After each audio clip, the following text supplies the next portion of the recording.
Please. Easy. Ah! Please, that hurts! You must endure it. If I do not treat it well now, it may become worse later. It feels like fire.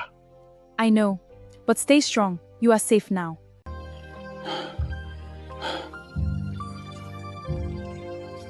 Try not to move too much.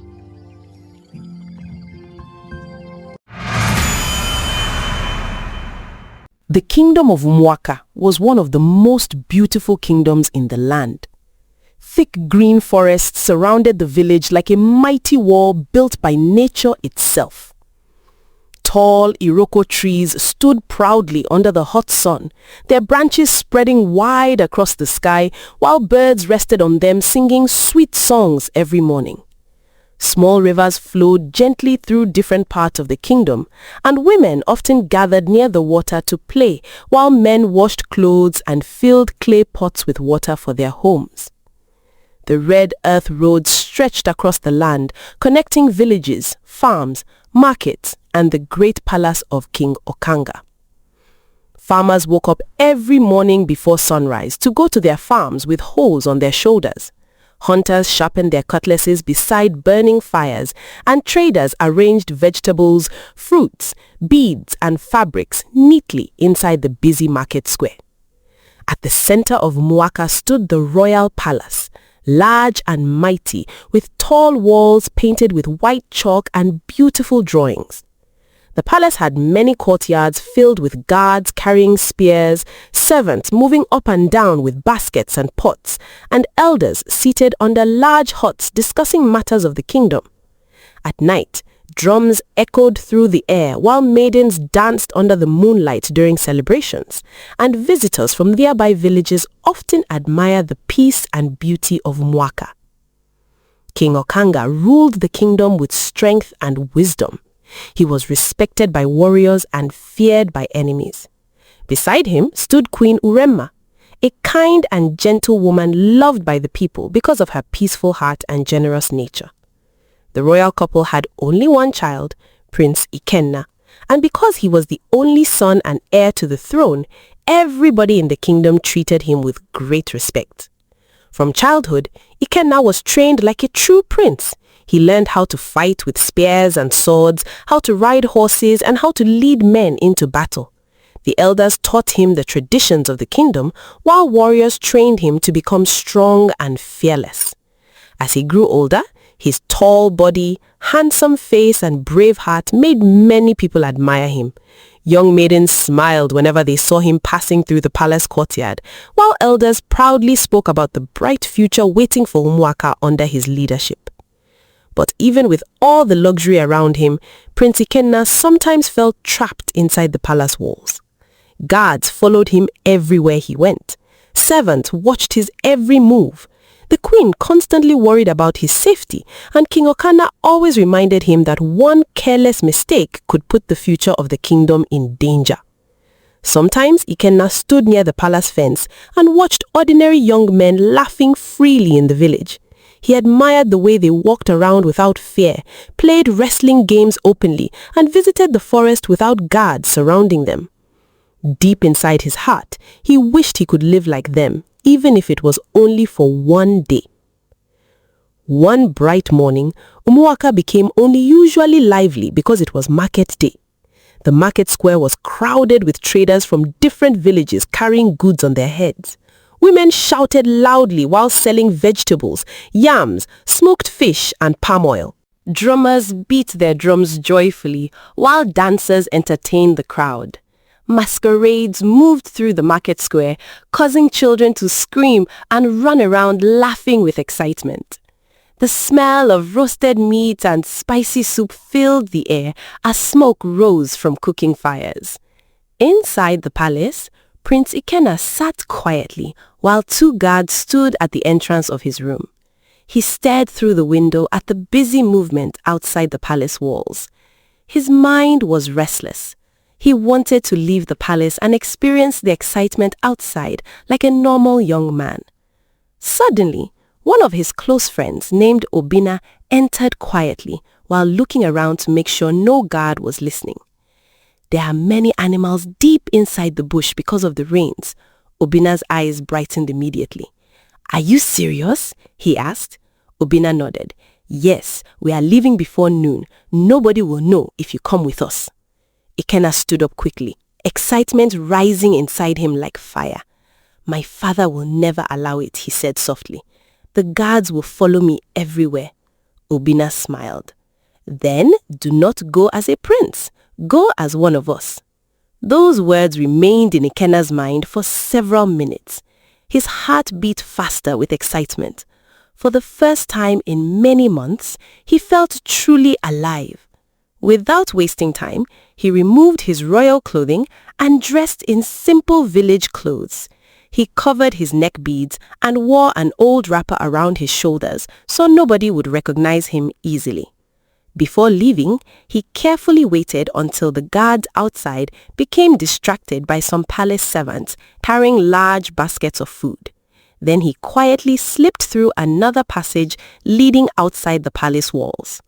The moment Ikenna stepped into the open village without guards around him, he felt a strange freedom he had never felt before. The hot wind touched his skin gently while sounds from the market filled his ears. He laughed happily with his friends as they moved through narrow pathways leading toward the forest. Today you are no longer a prince, one of them joked while laughing. Today you are one of us. Ikenna smiled widely. And today nobody will control where I go. The young men entered the forest carrying hunting bags, ropes, and cutlasses. The deeper they walked into the bush, the darker and quieter the surroundings became. Giant trees blocked most of the sunlight, while dry leaves covered the ground. Strange bird sounds echoed from far away, and monkeys jumped from branch to branch high above them. The air smelled of wet earth and tree bark. At first, the hunting was exciting. The young men chased small animals through the bush while laughing loudly. Sometimes they separated briefly before coming together again. Ikenna enjoyed every moment of it. Sweat covered his body, but he did not care. He finally felt like an ordinary young man. After some time, one of the hunters suddenly spotted an antelope running between the trees. There! He shouted loudly. Immediately, everybody began chasing after it. The animal moved quickly through thick bushes and narrow pathways. Ikenna ran after it with determination, his heart pounding with excitement. Branches scratched his arms as he pushed through the forest carelessly. He could hear his friends shouting behind him, but soon the sounds became faint as everybody scattered in different directions trying to corner the animal. Breathing heavily, Ikenna continued running alone through the bush without paying attention to the ground beneath him. Suddenly, his foot landed on something hard, hidden beneath dry leaves. Before he could react, a loud metal sound snapped violently through the forest. Sharp iron spikes clamped tightly around his leg with brutal force. Ah! Ikenna screamed loudly as terrible pain shot through his body like fire. He grabbed his leg tightly, breathing hard, while pain filled every part of him. Help! He shouted desperately while trying to pull himself free. Somebody help me! But the forest answered him with silence. His friends were nowhere near him anymore. Fear slowly entered his heart as he realized he was completely alone deep inside the dangerous forest. He tried pulling his leg again, but the sharp metal spikes dug deeper into his flesh, causing him to cry out painfully. Sweat covered his face while tears gathered in his eyes. The once exciting adventure suddenly became terrifying. Strange sounds echoed around him from deep inside the forest, and the tall trees above seemed darker than before. Ikenna's breathing became shaky as blood continued flowing from his wounded leg onto the dry leaves beneath him. For the first time in his life, the Prince of Umuaka truly understood fear. Prince Ikenna remained on the forest ground, breathing heavily as pain shot through his wounded leg again and again, like hot fire burning inside his flesh. And the deeper the sharp metal trap pressed into his skin, the weaker he felt beneath the dark trees of the forest. Sweat covered his face, while his hands trembled badly from fear and pain. Dry leaves stuck to his body as he struggled helplessly on the ground. The once beautiful forest now looked frightening to him. Strange sounds came from different corners of the bush. Birds cried loudly from tree branches, insects buzzed near his ears, and somewhere far away, monkeys screamed from the treetops. The sunlight above was already growing weaker as evening slowly approached, causing long shadows to spread across the forest floor. Ikenna swallowed hard and tried to remain strong, but fear slowly entered his heart. He had never been alone like this before. Since childhood, guards always protected him, servants attended to him, warriors surrounded him everywhere he went. But now, for the very first time in his life, the prince of Umuaka was completely alone and helpless. He shouted again with the little strength left inside him. "Help! Somebody help me!" His voice echoed through the thick forest before silence swallowed it again. Tears gathered in his eyes from frustration and pain.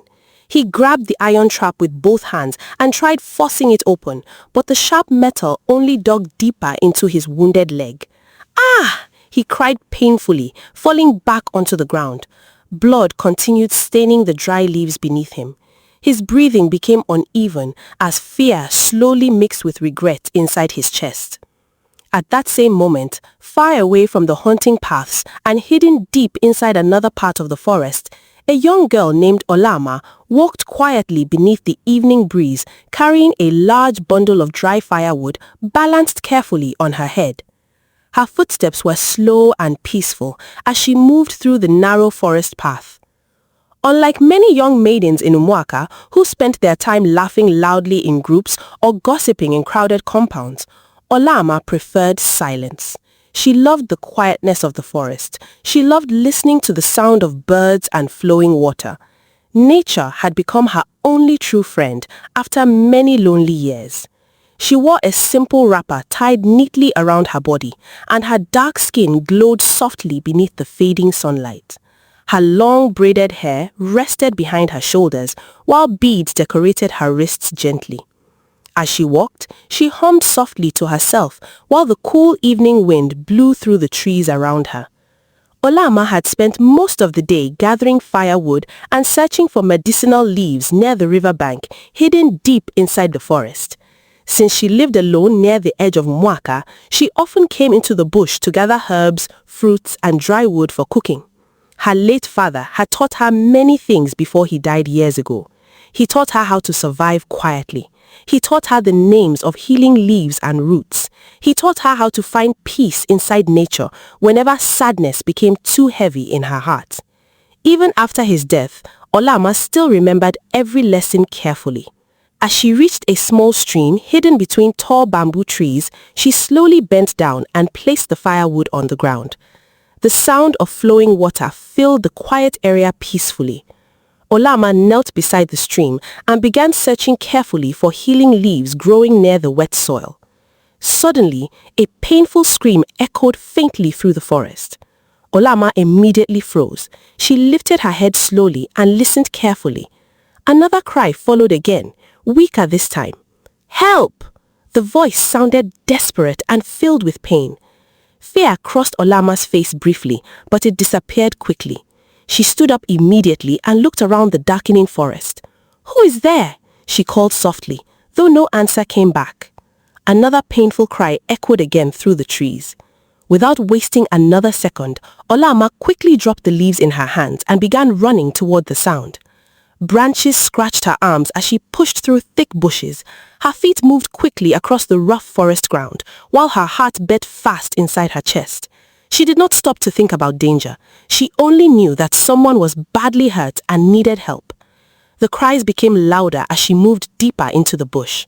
Finally, after pushing aside thick hanging vines, Olama suddenly stopped. Her eyes widened in shock at the sight before her. A young man lay trapped beneath a heavy branch with a cruel iron trap clamped tightly around his leg. Blood covered the ground beneath him. His breathing was heavy and painful, while sweat covered his face completely. For a moment, Olama stared at him silently. Even in his terrible condition, there was something different about him. His face carried strength and pride, unlike ordinary village boys. His hands looked smooth, not rough like farmers or hunters. Yet right now, he looked weak, frightened, and helpless. The young man looked up immediately when he saw her. Relief filled his eyes. "Please," he whispered painfully, "help me." Olama quickly rushed to his side and knelt beside him. "Do not move," she said gently while examining the wound. "The trap will tear your flesh more." Ikenna groaned painfully as she touched the metal trap carefully. "It hurts badly," he muttered through clenched teeth. Olama's face became serious. "You are losing too much blood." She immediately looked around and spotted a thick branch pressing part of the trap down. Using all her strength, she pushed the heavy branch away little by little. Her body trembled from the effort, but she refused to stop. Finally, after struggling for several moments, she managed to loosen the pressure enough to force the trap open slightly. "Pull your legs slowly," she instructed quickly. Ikenna gritted his teeth painfully and slowly dragged his wounded leg free. The moment the sharp spikes left his flesh, he cried out loudly from pain and nearly collapsed again. Olama quickly held his shoulders before he fell backward. "Easy," she said softly. "Easy." Blood flowed heavily from the deep wounds on his leg. Without hesitation, Olama tore a long piece from her wrapper and wrapped it tightly around the injury to reduce the bleeding. Then she quickly stood up and ran toward nearby bushes. Ikenna watched her disappear between the trees for a few moments before she returned carrying several fresh leaves and roots in her hands. She crushed the herbs carefully between two stones before gently applying the mixture onto his wounds. Ikenna winced painfully. "What is that?" he asked weakly. "Medicine," Olama replied calmly. "My father taught me how to treat wounds." Slowly, the bleeding began reducing. Ikenna stared at the young girl quietly while she walked. Her movements were calm and confident. There was kindness in her eyes and strength in her hands. Even though fear still remained inside him, her presence somehow made him feel safer.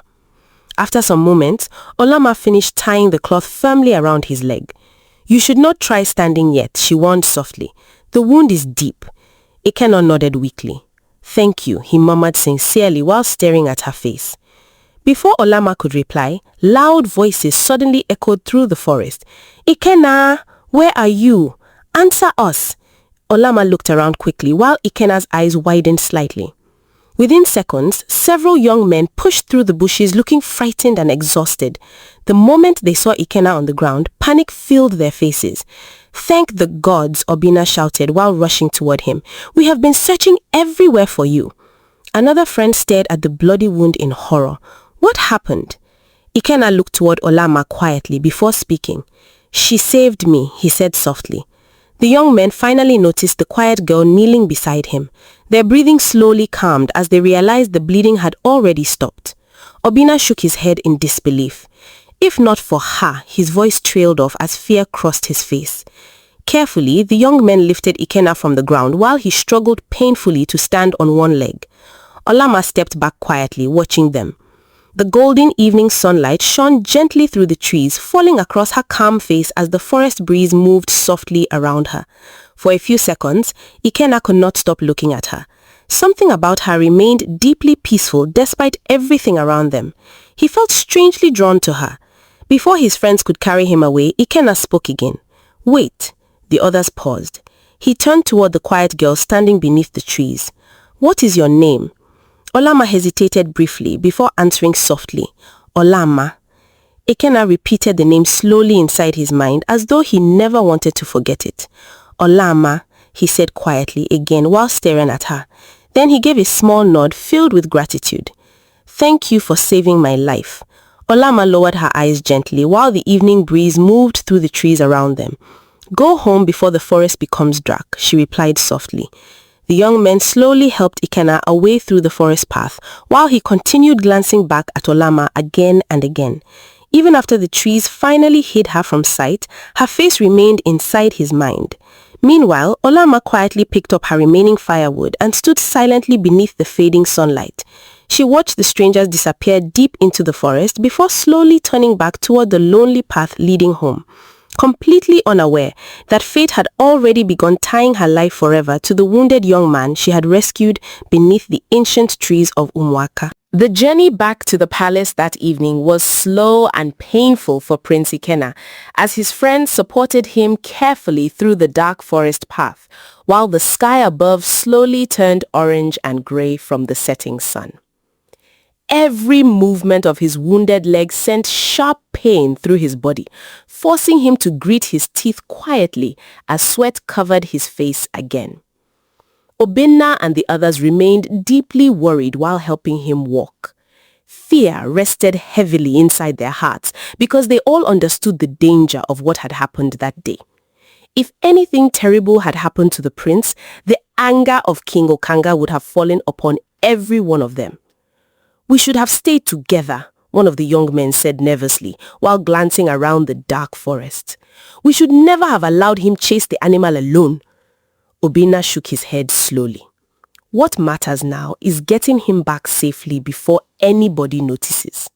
Ikenna remained mostly silent during the journey, but deep inside his mind, thoughts of Olama refused to leave him. Her calm face, gentle voice, and fearless actions kept returning to him again and again. Even the soft way she tied the cloth around his leg remained fresh in his memory. He had met many beautiful maidens before inside the palace and during festivals, but none of them stayed in his thoughts like this quiet forest girl.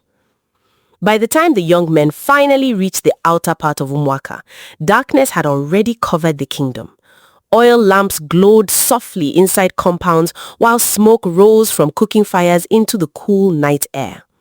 Drums sounded faintly from distant parts of the village, but the moment palace guards spotted the injured prince approaching the royal gates, panic immediately spread through the palace like wildfire.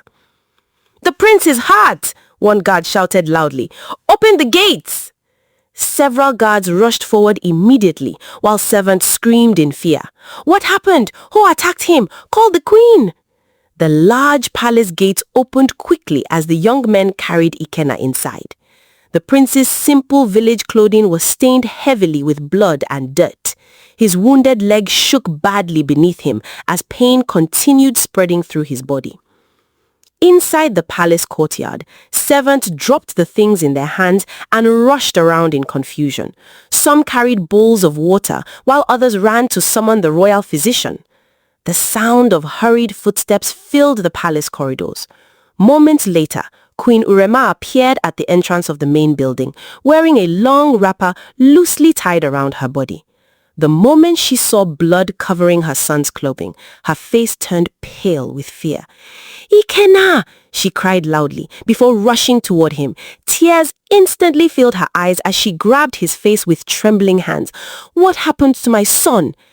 Ikenna tried forcing a weak smile despite the pain. "Mother, I am all right." But Queen Urema shook her head quickly. "Do not speak," she cried. "Look at your leg. Spirits forbid such evil." King Okanga soon appeared behind her, with several elders and guards following closely. Unlike the queen's open fear, the king's face burned with anger the moment he saw the wounded prince. "What foolishness is this?" he thundered loudly, causing servants nearby to lower their heads immediately. "Who allowed you leave this palace without guards?" Ikenna lowered his eyes briefly. "Father, silence!" the king roared. "You are the only heir to this throne. The future of Umuaka rests on your shoulders, yet you behave like a careless village boy." The courtyard became silent except for Queen Urema's soft crying. The king turned angrily toward the frightened young men standing nearby. "And you fools followed him into danger?" None of them answered. Fear covered their faces completely. Before the king could continue, the royal physician finally arrived carrying a leather bag filled with herbs, oils, and healing roots. He was an elderly man with grey hair and deep marks on his face from age and experience. "Take the prince inside immediately," while he examined the wound quickly. Servants rushed to prepare the royal chambers while guards carefully helped Ikenna inside. Throughout the night, the palace remained restless. Bowls of steaming hot water moved in and out of the prince's room, while servants burned healing herbs near the doorway. Queen Orema refused to leave her son's side. She sat beside him, holding his hand, while the physician cleaned the deep wounds carefully.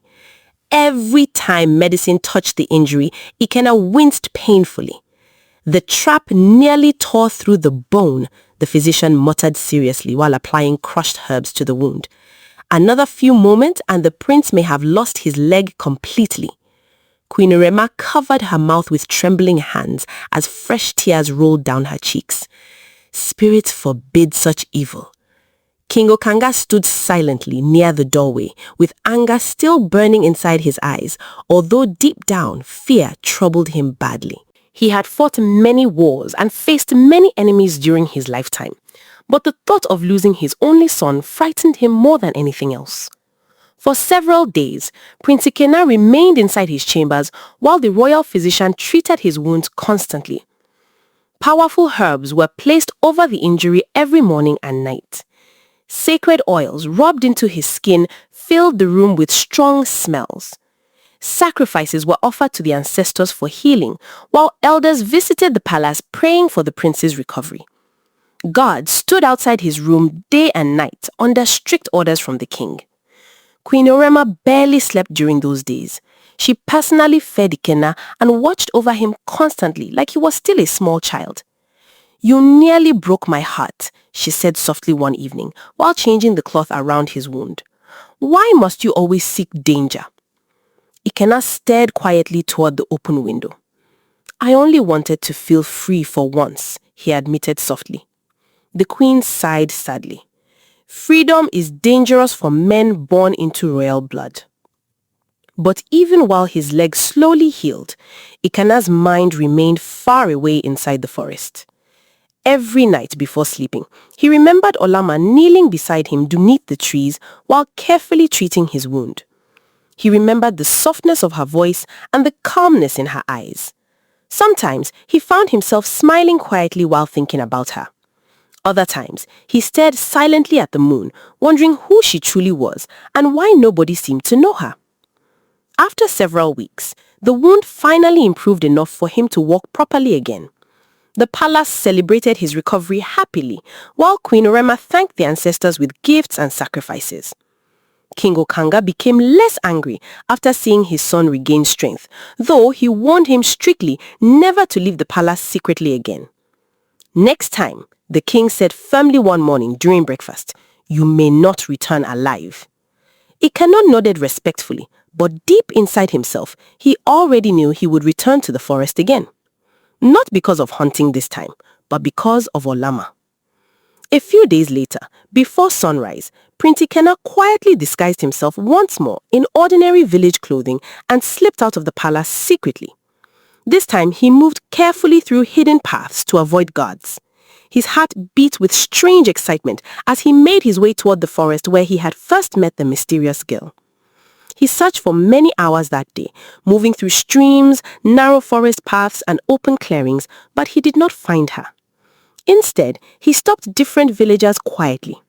"Do you know a young girl named Olama?" he asked an elderly woman selling vegetables near the roadside. The woman frowned while thinking. "Olama," she repeated slowly. "No, I do not know such a person." Later, he asked a group of young maidens washing clothes near the river. They shook their heads. "We have never heard that name before." Another day, he searched inside distant compounds near the edge of Umuaka. He described her carefully to people. "She is calm," he explained. "She lives near the forest. She knows herbs." But nobody seemed to recognize who he spoke about. Days slowly became weeks. Weeks became months. Yet, Prince Ikenna continued returning secretly to search for the girl who had saved his life beneath the ancient trees of Umuaka. Sometimes he walked through crowded marketplaces, listening carefully to conversations around him. Other times, he sat quietly near streams watching villagers pass by, hoping somehow Olama would appear again. But each search ended the same way. Nothing. Unknown to Ikenna, Olama rarely mixed with the people of Umuaka. She lived quietly alone near the outskirts of the kingdom, avoiding crowded places and unnecessary attention. Most villagers barely noticed her existence. While the years passed, Prince Ikenna slowly became stronger and more respected across the kingdom. He trained harder with warriors and became famous during wrestling festivals because of his strength and skill. During hunting competitions, he defeated many experienced hunters. Elders proudly praised his wisdom during royal meetings, while villagers admired the courage and kindness he showed toward the people of Umuaka. Young maidens dreamed of becoming his future wife. Songs were even sung about the brave prince during moonlight gatherings. Yet, despite all the honor and attention surrounding him, one part of his heart remained tied to the memory of a quiet forest girl whose kindness had once saved his life beneath the ancient trees of Umuaka. Even after months slowly turned into years, Prince Ikenna never forgot Olama. Far away from the noise and beauty of the royal palace, beyond the crowded compounds and busy market roads of Umuaka, stood a small lonely hut close to the edge of the forest where Olama lived quietly by herself. The hut was old but neat, built with mud walls and a dry grass roof that moved softly whenever the wind blew across the trees. Banana trees surrounded the small compound, while different healing herbs grew carefully beside the walls in small rows. Clay pots rested near the doorway, some used for storing water, while others held dried leaves, roots, and oils prepared from forest plants. A few carved wooden stools stood outside beneath a mango tree, old stools that once belonged to Olama's parents many years before their deaths. Chickens sometimes wandered through the compound, pecking at the ground, while goats from nearby compounds occasionally passed near her hut. The place was quiet most of the time, separated from the busy life of the main village. Many people rarely visited that side of Umuaka, unless they wanted herbs or wished to pass through the forest path leading toward neighboring villages. Every morning before sunrise, Olama woke up quietly from her small raffia bed while darkness still covered the land. She swept the compound carefully with a broom made from dry palm branches before fetching water from a distant stream using a clay pot balanced skillfully on her head. The mornings were always cold and peaceful. Birds sang softly from the trees, while smoke slowly rose from nearby compounds where women prepared food for their families. Olama usually walked alone in silence, listening only to the sound of her footsteps and the flowing river water nearby. Sometimes, other village women passed her on the road, carrying baskets or babies on their backs, but most only greeted her briefly before continuing their journey. Olama had become used to loneliness. After returning to Umuaka years earlier, she never truly became part of the village. People knew very little about her. Some believed she came from another land, others whispered that her family carried dark secrets. But Olama ignored most of the gossip around her. She focused only on surviving quietly and honoring the memory of her late parents. After fetching water each morning, she often entered the forest carrying a small basket and cutlass to gather firewood, fruits, roots, and healing leaves. The forest had become the only place where her heart truly felt peaceful. Deep beneath the tall trees, away from human voices and judgment, Olama could breathe freely. She knew every narrow path, every hidden stream, and every tree that carried useful herbs. Her father had taught her all these things when she was still very young. Even after many years, his lessons remained alive inside her. As Olama moved through the forest, she sometimes stopped near quiet places where sunlight passed gently through the leaves above. There, she sat alone for long moments, speaking softly to herself or to the spirits of her dead parents. "I still remember everything you taught me," she whispered one afternoon while sitting beside a large tree near the river. Tears filled her eyes slowly. "I have not forgotten your words." The wind moved gently through the trees around her, while the sound of flowing water filled the silence. Olama lowered her head sadly. Memories of her father always brought pain into her heart. Mazi Udoka had once been a respected man before suffering destroyed his life. From childhood, Olama listened countless times as her father explained what truly happened many years before she was born. During cold nights inside their small home far away from Umuaka, he often sat quietly beside the fire while speaking about the kingdom he once loved deeply. "I was innocent," he always told her with sadness inside his tired eyes. "The gods know I never harmed the queen." Olama still remembered those nights clearly. She remembered how her father's voice often trembled whenever he spoke about Umuaka. He once worked inside the royal palace as a palace chef, known for his cooking skills. According to him, kings from neighboring villages praised his meals while palace servants respected him greatly. But everything changed after the death of the king's first wife many years ago. Someone poisoned the queen, and before anybody could properly search for the truth, blame fell upon Mazi Udoka. Olama remembered the bitterness in her father's voice whenever he described the terrible day soldiers dragged him publicly before the people and accused him of murder. "I begged them to believe me," he once said quietly while staring into the fire, but nobody listened. He was banished from Umuaka in disgrace and forced to leave behind everything he owned. Far away from his homeland, he later met Olama's mother and started a new life. But sadness never fully left his heart. Years later, sickness weakened him badly until death finally took him away. Before dying, he held Olama's hands tightly and spoke with tears in his eyes. "One day," he whispered painfully, "my name must be cleared. I did not kill the queen." Those words remained buried deep inside Olama's soul, even after both her parents died. That promise became the reason she eventually returned alone to Umuaka. As a young girl, she wanted to reconnect with her father's homeland and somehow find peace for his restless spirit. But life inside Umuaka was not easy. Although nobody openly attacked her, many villagers whispered secretly whenever she passed by. Some women stared suspiciously at her inside the market. Children occasionally pointed at her hut while speaking quietly among themselves. "That strange girl who lives near the forest," some people called her. Others simply avoided her completely. One afternoon, while Olama sold healing herbs beside a small roadside market, two women nearby lowered their voices while glancing toward her.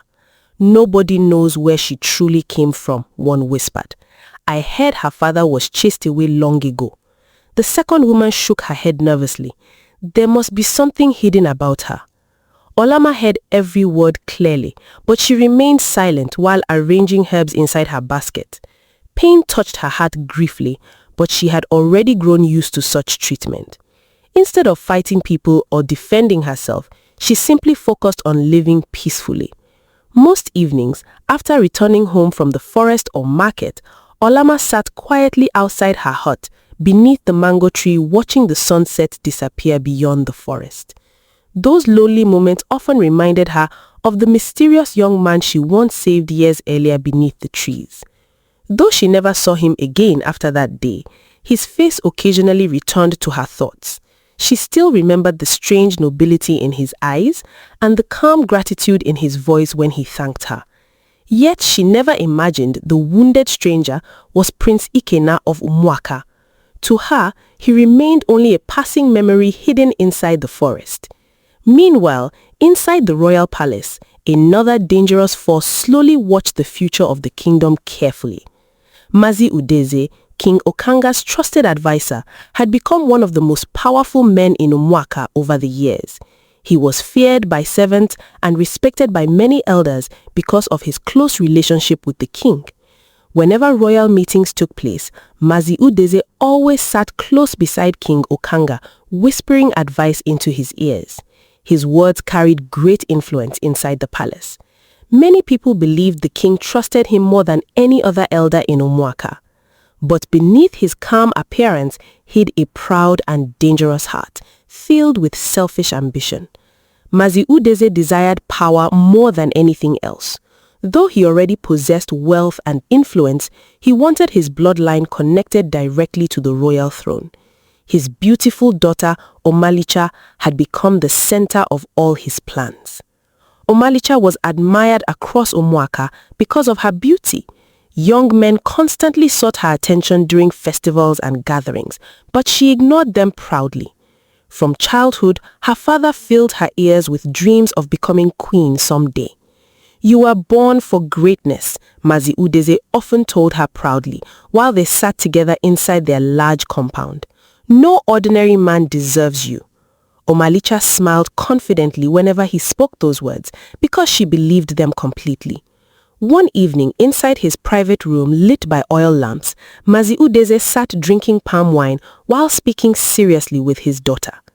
Prince Ikena is no longer a child, he said slowly. Soon the kingdom will begin discussing marriage. Omalicha lowered her eyes shyly, though excitement burned inside her heart. Father, Mazi Udeze leaned closer. Listen carefully to me. You must become close to the prince whenever the opportunity comes. The throne of Umuaka belongs near our family. Omalicha smiled softly while adjusting the beads around her neck. Many maidens desire him, she said quietly, but none can stand beside me. Mazi Udeze nodded proudly. Exactly. Your beauty alone can conquer him. Deep inside himself, however, Mazi Udeze's ambition had already grown far beyond ordinary dreams. He secretly desired complete control over the future of Umuaka through his daughter's marriage to the prince. Unknown to both Omalicha and the rest of the kingdom, dark secrets buried many years earlier still remained hidden inside the heart of the powerful advisor. Secrets that would someday rise again and shake the entire kingdom of Umuaka forever. Years continued to pass in Umuaka, and as Prince Ikena grew fully into manhood, the whole kingdom began to speak about one important matter that could no longer be delayed. Because the prince was no longer the wounded young boy who once ran into the forest without guards, and he was no longer the restless young man who quietly searched for a mysterious girl no one seemed to know. But he had now become a strong, handsome, respected prince whose shoulders were broad, whose eyes carried wisdom, and whose name was spoken with pride in every compound, market, farm, and village square. So the elders began reminding King Okanga that the heir to the throne must choose a wife before time passed too far. Inside the palace, King Okanga listened to the words of the elders with a serious face, while Queen Urema also began to worry because she wanted to see her only son married and settled before he became king. One morning, after the council meeting ended, King Okanga called Prince Ikena into the inner courtyard, where he sat under a large shade with Queen Urema beside him and some trusted elders nearby. The prince entered quietly and bowed his head in respect. King Okanga looked at him for a long moment before speaking. Ikena, my son, you have grown into a man. The kingdom is watching you. It is time for you to choose a wife. Queen Urema smiled gently and added, My son, every mother dreams of seeing her child build his own home. I want to see the woman who will stand beside you when you become king. Ikena lowered his eyes, and for a moment his mind went far away, to the forest, to the face of the girl who had saved him many years ago, to the calm voice that told him not to move, and to the name he had never forgotten, Olama. His heart tightened, but he said nothing about her, because he did not even know where to find her. King Okanga continued, A great maiden festival will be held. Maidens from Umuaka and nearby villages will come and dance before the royal family. From among them, you will choose your bride. Ikena raised his head slowly. He did not look excited like everyone expected. He only nodded with respect and said, As my father wishes. Queen Urema noticed the sadness hiding in his voice, but she kept quiet. Before long, the news spread across Umuaka like fire in dry grass. The prince was going to choose a bride. The future queen of Umuaka would be selected during a grand maiden festival. From that day, the whole kingdom changed. Women talked about it at the stream while filling their pots with water. Traders discussed it in the market while arranging baskets of pepper, smoked fish, and cloth. Young girls whispered about it at night while plaiting one another's hair. Tailors worked from morning until night, sewing bright clothes. Bead makers sat outside their huts, arranging red, white, and gold beads into necklaces, waist beads, and bracelets. Drummers gathered in open spaces to practice strong beats that could shake the ground. Hunters brought meat to the palace. Farmers donated yams, plantains, and vegetables. The palace servants washed the courtyards, swept the red earth ground, decorated the walls with white designs, and hung colorful fabrics around the royal sitting area. The entire kingdom became alive with joy and expectation. But inside one large compound not far from the palace, Mazi Udeze was not only excited, he was planning. His daughter Omalicha sat before a mirror made from polished metal while young women decorated her hair with beads. She was very beautiful, with smooth skin, proud eyes, and a face that many men stare when she passed by. She wore rich clothes and expensive beads, and she carried herself like someone who already believed she was above every other maiden. Mazi Udeze stood behind her with a satisfied smile. "Look at you," he said proudly. "No maiden in Umuaka can stand beside you." Omalicha smiled at her reflection. "The prince will choose me, father. Everybody already knows I am the best." Mazi Udeze's smile became deeper, but his eyes were sharp and dangerous. "It is not enough to be beautiful. You must dance as if the throne already belongs to you. You must smile at the elders. You must bow to the king and queen. You must make the people see you as their future queen before the prince even speaks." Omalicha turned to him. "And what if another girl dances better?" Mazi Udeze laughed softly. "No girl will be allowed to shine above you. Leave the elders to me." True to his words, Mazi Udeze began moving quietly among some titled men and palace officials. He gave gifts. He promised favors. He whispered into ears. He reminded people that his daughter came from a powerful home and would make a fitting wife for the prince. Some elders agreed with him because they feared his influence. Others nodded because they liked his wealth. Mazi Udeze wanted the throne close to his bloodline, and he was ready to bend anyone who stood in his way. Meanwhile, far away from all the noise, Olama heard about the festival while selling herbs in a small market near the edge of the village.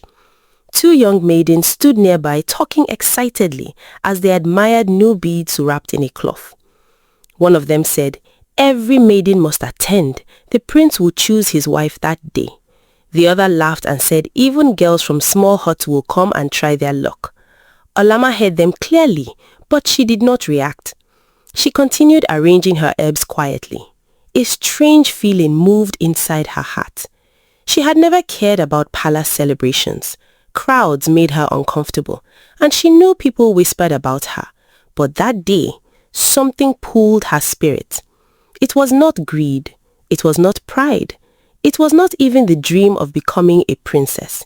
It was a quiet push inside her heart, as if her late parents were telling her to step out from hiding and stand among the people of her father's land. That night, Olama sat outside her hut beneath the mango tree, looking at the moon. The forest was quiet. She held one of her father's old carved stool and whispered softly, "Should I go?" The wind moved gently through the banana leaves. She closed her eyes and remembered her father's last wish, that his name must one day be cleared. She also remembered the wounded young man from the forest, the one whose face sometimes still returned to her mind without warning. She did not know why, but she felt the festival might open a path she did not yet understand. The next morning, Olama washed her simple clothes carefully, selected her finest wrapper, cleaned her beads, and prepared herself in a modest but beautiful way. She did not have expensive jewels like rich maidens. She did not have servants to paint her body or women to decorate her hair with gold, but she had grace, calmness, and natural beauty. She plaited her hair neatly, rubbed her skin with oil from herbs, and chose beads that had belonged to her mother. On the day of the festival, Umuaka woke before sunrise. The sound of drums filled the air even before the morning mist cleared. People from different villages began arriving in groups, wearing colorful clothes and carrying gifts for the palace. Children ran along the roads laughing. Women balanced trays of food on their heads. Men carried jars of palm wine. Warriors stood at the palace gate with spears in their hands, making sure the crowd moved in order. The palace courtyard looked more beautiful than ever. Bright fabrics covered the royal seats. Fresh palm leaves decorated the entrance. Large clay pots filled with flowers stood near the walkway. Drummers sat in a long row, beating their drums with power and excitement. Flute players added sweet sounds to the music. Masquerades danced in circles, causing the crowd to shout with joy. King Okanga sat proudly on his royal seat, dressed in rich traditional clothing, while Queen Urema sat beside him glowing with motherly pride. Prince Ikena sat near them, looking calm but restless. He wore royal clothes and fine beads, and many maidens stared at him with hope in their eyes. Mazi Udeze stood among important elders, watching everything carefully, while Omalicha stood with other maidens, dressed in expensive clothes and shining beads, her face proud and confident. One by one, the maidens were called into the open space to dance. Some danced with fast feet, some turned their waists softly, some smiled brightly at the prince. Mothers clapped loudly for their daughters. The crowd cheered again and again. Omalicha waited for her turn, like a queen waiting to be crowned. When she finally stepped forward, many people murmured because she looked rich, beautiful, and prepared.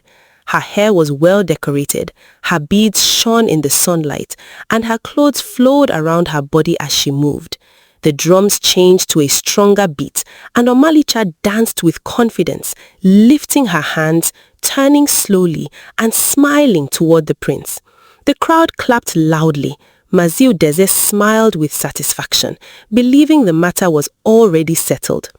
One elder leaned toward King Okanda and whispered, "She is truly beautiful." Queen Urema watched quietly, but Prince Ikena's face did not change. He respected the dance, but his heart did not move. Omalicha noticed his calm face, and a small fear touched her pride, but she pushed it away and smiled even wider. After she finished, the crowd praised her, and many believed no other maiden could rise above her. Then, just when the drums became softer and people thought the best dance had already passed, another maiden stepped into the open space. At first, many people did not know her. She did not enter with pride. She did not come with noise. She walked in quietly, wearing simple but neat traditional clothing, with beautiful beads around her neck and waist, and her hair plaited cleanly in a way that made her face look soft and peaceful. She carried no arrogance, but there was something about her presence that made people turn. The drummers looked at one another before slowly beginning a gentle beat. Olama lifted her head, took a deep breath, and began to dance. Her movements were not rushed. They were soft, graceful, and full of feeling. She moved like someone who understood sadness but refused to be broken by it. Her feet touched the ground lightly. Her hands moved like flowing water. Her face carried calm beauty, and her eyes held a deep story no one in the crowd could understand. Slowly, the noise in the courtyard reduced. People stopped talking. Even children became quiet. Queen Irema leaned forward slightly, captured by the girl's grace. King Okanda watched with interest. Mazi Udeze frowned because he could feel the attention shifting away from his daughter. Omalicha's smile slowly disappeared as she stared at the unknown girl with anger rising inside her. But the person most shaken was Prince Ikena. The moment Olama lifted her face fully, his heart almost stopped. The drums, the crowd, the voices, and the whole palace seemed to fade away. He saw only her. The forest returned to his mind like thunder. He remembered the dry leaves beneath him, the pain in his leg, the blood on the ground, and the young girl kneeling beside him with herbs in her hand. He remembered her voice. He remembered her name, Olama. His hands gripped the arm of his seat as emotion flooded his chest. After all the years of searching, after all the questions in markets and streams, after all the nights wondering where she had gone, she was standing before him in his father's courtyard, dancing with quiet beauty before the whole kingdom. His eyes softened and a deep relief entered his heart. Olama continued dancing, unaware at first of the storm happening inside him. When her dance ended, the courtyard remained silent for a moment before people began clapping. Slowly at first, then louder. She bowed her head gently, ready to return among the maidens, but before she could step away, Prince Ikena suddenly stood up from his seat. The whole courtyard became still. King Okanga turned to look at his son. Queen Irema's eyes widened slightly. Mazudeze's face tightened. Omalicha held her breath. Ikena walked down from the royal platform slowly, every step filled with purpose. Olama looked confused as she watched him coming toward her.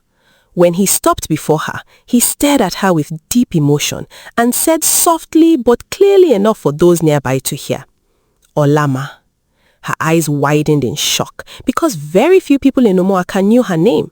She looked at his face closely, searching his features, and then surprise covered her face as the memory returned to her. "You," she whispered, "the young one from the forest." Ikena smiled gently, his eyes filled with gratitude and joy. "Yes, I searched for you for years." Olama's lips parted slightly as she looked from his royal clothes to his face again. Her voice shook with disbelief. "You are the prince." Ikena did not deny it. He turned toward the royal family, the elders, the maidens, and the entire kingdom watching in silence. Then he took Olama's hand with respect and raised it before the crowd. His voice became strong as he spoke. "This is the woman I choose." A loud gasp spread across the courtyard. Some villagers covered their mouths. Some maidens stared in shock. Queen Irema looked deeply surprised, while King Okanga sat frozen for a moment, trying to understand what had just happened. Mazudeze's eyes darkened with anger, and Omalicha stood as if the ground had opened beneath her feet. Her face burned with shame and jealousy. All the years of preparation, all the dreams her father had placed inside her heart, all the confidence she carried into the festival, everything collapsed in one moment before the entire kingdom. But Prince Ikena did not look at anyone else. He stood beside Olama with calm strength, holding her hand as the crowd murmured in shock around them, while Olama remained still, confused, overwhelmed, and deeply shaken by the truth that the wounded stranger she once saved in the forest had now chosen her before all of Umuaka. The entire palace courtyard remained frozen in shock after Prince Ikena publicly chose Olama before the people of Umuaka. The loud drums that had filled the air moments earlier slowly became silent, one after another, until only the soft sound of the evening breeze could be heard moving through the decorated fabrics hanging around the royal arena. Villagers stared at one another in confusion, while whispers quietly spread through the crowd like dry leaves carried by the wind. Some maidens looked at Olama with envy, while others watched her with curiosity, because nobody expected the prince to choose a quiet, unknown girl instead of one of the rich maidens prepared by noble families. Olama herself still looked overwhelmed as she stood beside Prince Ikena with her heart beating heavily inside her chest. She could feel hundreds of eyes staring directly at her. The warmth of Ikena's hand around hers made her feel safe, yet fear slowly began rising inside her because she knew the palace was not a place where ordinary things happened peacefully. On the royal platform, King Okanga slowly rose from his seat with a serious expression on his face, while Queen Urema looked deeply unsettled beside him. The king stared carefully at Olama for several moments. There was silence everywhere as people waited for him to speak. Even the masquerades had stopped dancing completely. Finally, King Okanga spoke with a calm but heavy voice. "Young woman," he said slowly, "what is your name?" Olama lowered her eyes respectfully and answered softly, "My name is Olama, Your Majesty." The king nodded once. "And whose daughter are you?" The question entered Olama's heart sharply. For one brief moment, fear touched her face. Prince Ikena immediately noticed and gently squeezed her hand as if encouraging her not to be afraid. Olama took a slow breath before speaking again. I am the daughter of Mazi Udoka. The moment those words left her mouth, the entire courtyard changed completely. The silence that followed felt heavy and cold, like darkness suddenly covering the land. Several elders immediately looked at one another with shock in their eyes. Some women covered their mouths in disbelief. Murmurs exploded across the crowd at once. Mazi Udoka? That name? Impossible! The banished palace chef? Queen Urema's face slowly lost color, while King Okanga's expression hardened instantly. Prince Ikena frowned in confusion as he looked around the disturbed crowd. He did not understand why everybody suddenly reacted with such fear and anger. Then one elderly chief slowly stood from his seat, shaking his head in disbelief. "No," the elder muttered. "This cannot happen." Another elder pointed toward Olama angrily. "She is the daughter of that man?" The whispers around the courtyard became louder and uglier. The daughter of an outcast, the daughter of the man who poisoned the king's wife. How can such blood enter the royal family? Olama felt her body becoming weak as painful memories rushed into her mind. She had heard such whispers before during her lonely years in Umuaka, but never like this, never before the entire kingdom. Her fingers slowly trembled beside Ikena. Prince Ikena immediately stepped forward protectively. "What is the meaning of this?" he demanded, while looking at the angry elders. King Okanga's face became dark with emotion as old memories returned to him painfully. Many years earlier, long before Olama was born, the kingdom had suffered terrible sorrow after the death of the king's first wife. The queen had died suddenly after eating a meal prepared inside the palace, and suspicion quickly fell upon Mazi Udoka, the palace chef at that time. Before a full investigation could happen, fear and anger had swallowed the kingdom. Mazi Udoka was accused publicly, disgraced before the people, and banished from Umuaka forever. The memory of that painful scandal had never completely disappeared from the hearts of the elders. Now, suddenly, the daughter of that same man stood before them, chosen as future queen. One of the elders struck his staff against the ground angrily. "Your Majesty, this cannot be allowed," he shouted loudly. "The prince cannot marry the daughter of a banished man." Another elder added quickly, "The blood of an outcast must never mix with the royal bloodline of Umuaka." The crowd immediately agreed with loud murmurs, while fear and tension spread everywhere. Queen Urema looked deeply troubled as she stared at Olama. Though she could see kindness and innocence in the young woman's face, the old story surrounding Mazi Udoka frightened her greatly. Beside the royal platform, Mazi Udeze lowered his head slightly to hide the satisfaction slowly growing inside him. Deep inside his heart, joy danced wildly. Everything was turning in his favor without him lifting a finger. He glanced toward his daughter, Omalicha, who now watched Olama with renewed hope glowing inside her eyes. Omalicha's humiliation had suddenly disappeared and been replaced with quiet victory. Prince Ikena looked from one angry elder to another with disbelief and frustration burning inside him. "Enough!" he shouted suddenly. The courtyard became silent again. Ikena stepped forward boldly, still holding Olama's hand tightly. "Whatever happened many years ago has nothing to do with Olama. She is innocent." But one elder quickly shook his head. "A family stained by shame cannot enter the royal household." "Her father was punished already," Ikena argued angrily. "Will you continue punishing his child for the rest of her life?"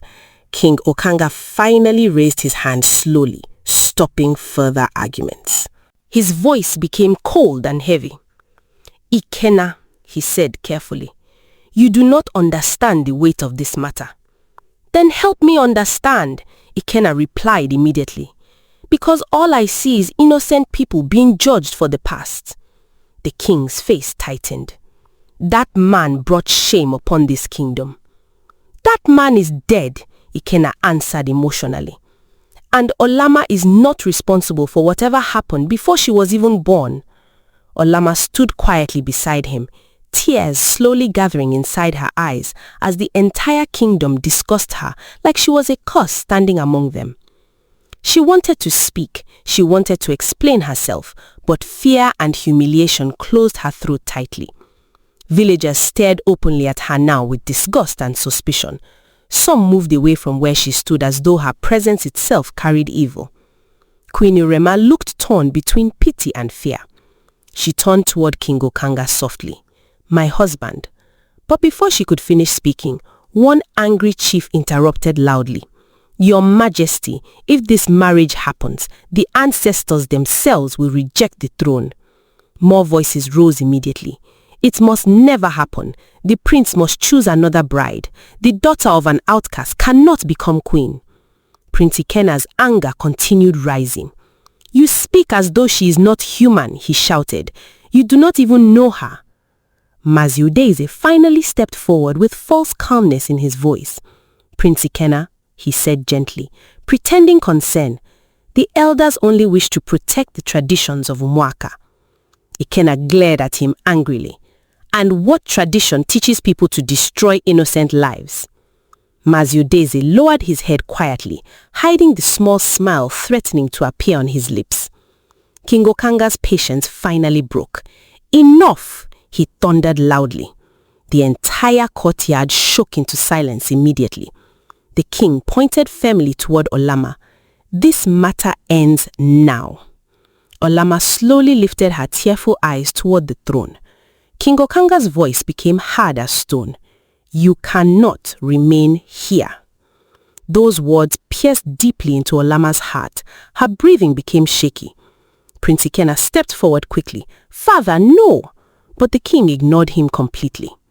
"Guards," King Okanga ordered coldly, "escort her out of this palace immediately." Several royal guards immediately moved forward. Olama's tears finally escaped down her face. The humiliation became unbearable. All around her, villagers whispered cruelly, while some openly mocked her. "Outcast," she thought she could become queen. "Look at her now."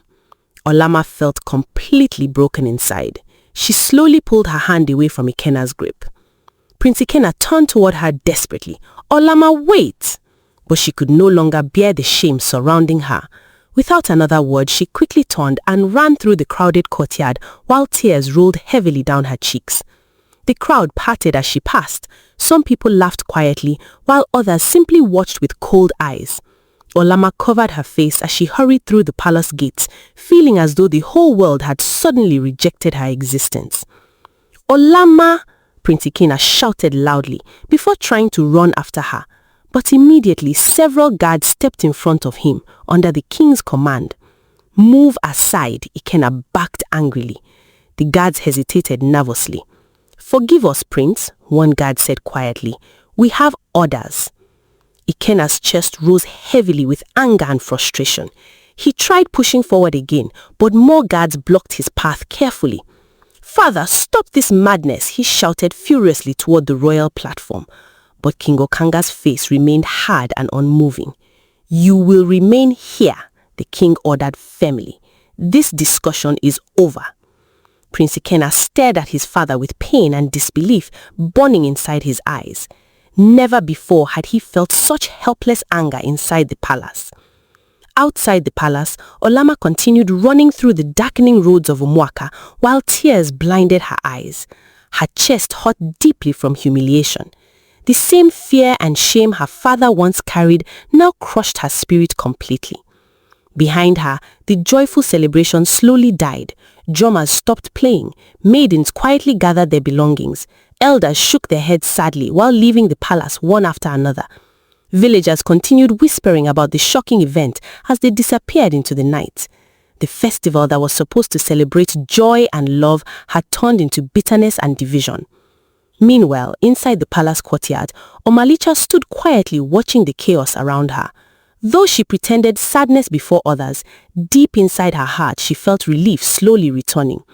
As the crowd scattered and the festival ended in disappointment, she looked toward the empty palace gate where Olama had disappeared moments earlier and silently believed fate had finally returned the throne back into her reach. That same night, darkness covered Umuaka like a heavy blanket, while thick rain clouds gathered slowly above the kingdom, and cold wind moved through the trees with a strange, restless sound. The joyful music and celebration that once filled the palace had disappeared completely, leaving behind only silence, fear, and whispers spreading from compound to compound. Villagers sat beside their fires discussing the shocking scene that happened at the festival. Some blamed Prince Ikenna for disgracing the royal family before the whole kingdom. Others mocked Olama cruelly, calling her the daughter of shame. But a few people quietly pitied the young woman who had been humiliated publicly without mercy. Inside the royal palace, tension rested heavily in every corner. Guards stood silently beside the palace walls, while servants moved carefully through the corridors, afraid to speak too loudly. Even the sound of thunder rolling across the sky seemed to carry the anger growing inside the royal household. Prince Ikenna remained locked inside his chambers, refusing to speak to anyone. Since Olama was dragged away from the palace, he had not eaten any food or accepted any visitors. Several trays of untouched meals sat cold near the entrance of his room, while worried servants whispered among themselves outside. Inside the chamber, Ikenna sat alone beside the window staring into the dark night, while anger and pain battled inside his chest. His father's words continued echoing in his mind. The humiliation on Olama's face refused to leave his thoughts. Every time he remembered the tears in her eyes as she ran out of the palace, guilt tightened painfully inside him. He struck his fist angrily against the wall beside him. "This is wrong," he muttered bitterly. "All of it is wrong." Moments later, soft footsteps approached his door before Queen Urema's gentle voice spoke from outside. "Ikenna, my son, please open the door." Ikenna closed his eyes tiredly, but remained silent. "You have not eaten since morning," the queen continued softly. "Please, let us talk." Still, Ikenna did not answer. Queen Urema sighed sadly from outside the room. "Your father only wants to protect the throne." Ikenna finally stood up angrily and walked toward the door. "Protect the throne?" he repeated bitterly through the closed door. "By destroying innocent people?" Queen Urema remained quiet for a moment before speaking again carefully. "The matter is not simple, my son. The kingdom still remembers what happened many years ago." "Olama did nothing wrong," Ikenna shouted emotionally. "She is not responsible for her father's past." "But the elders—" "I do not care about the elders," Ikenna interrupted angrily. "I care about truth." Silence followed for several moments. Queen Urema's heart ached hearing the pain in her son's voice. "Please eat something," she whispered sadly, before slowly walking away. Elsewhere inside the palace, King Okanga sat with several elders inside a quiet council room, while oil lamps flickered softly around them. The king looked deeply troubled, though he tried hiding it behind his hard expression. One elder cleared his throat carefully. "Your Majesty, the prince's behavior today has shaken the kingdom greatly." Another elder nodded. "People are already talking. They fear the prince may reject our traditions." King Okanga sighed heavily while rubbing his forehead. "Ikenna is stubborn like fire," he muttered quietly. Raziudeze sat nearby pretending concern while secretly enjoying every moment of the growing tension. "The prince is still young," he said calmly. "With time, he will understand his responsibilities." King Okanga shook his head slowly. "He looked at me today as though I had become my enemy." Maziudeze lowered his eyes carefully. "Love often blinds the hearts of young men."